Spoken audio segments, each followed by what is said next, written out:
President Paul Biya is one of only two presidents that Cameroonians have known since it obtained political independence from France in 1960.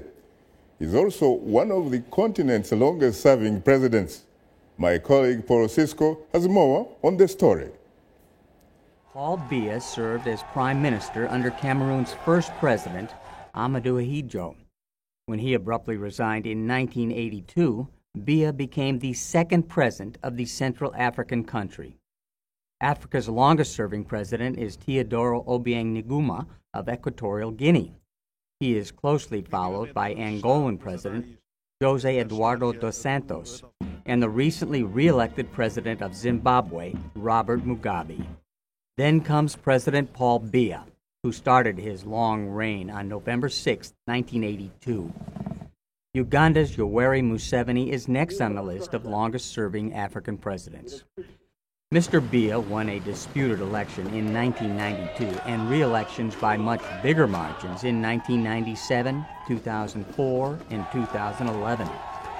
Opposition candidate Edith Kawala. The senior divisional officer has nothing to do with the organization of these elections. So there are little difficulties all around the country.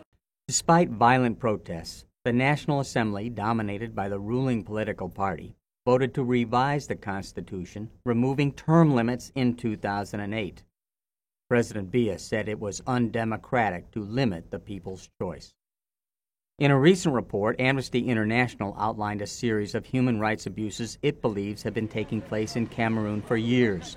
According to Amnesty, people in Cameroon are being subjected to a raft of abuses, including unlawful killings and torture, as authorities seek to use the criminal justice system to clamp down on political opponents.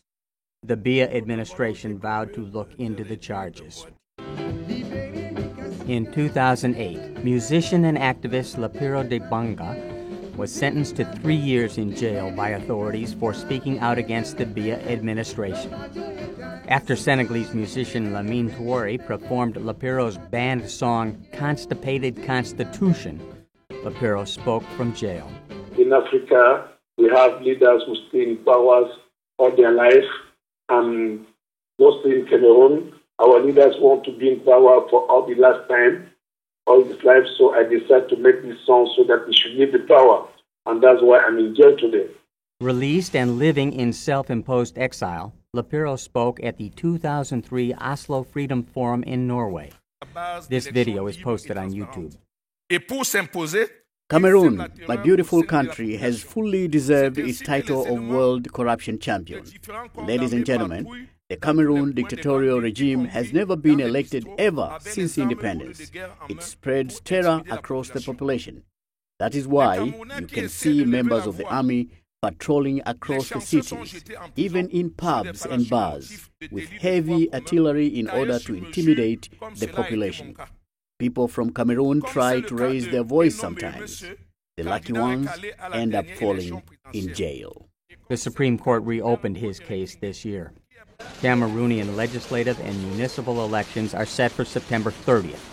The ruling party is expected to win 100 of 180 parliamentary seats and about 250 out of 360 councils. Opposition parties say the vote is rigged. The Supreme Court says under the law there's not enough time to rule on the claims and petitions submitted by opposition political parties. Paul Cisco, VOA News. Thanks, Paul, for that report. Now joining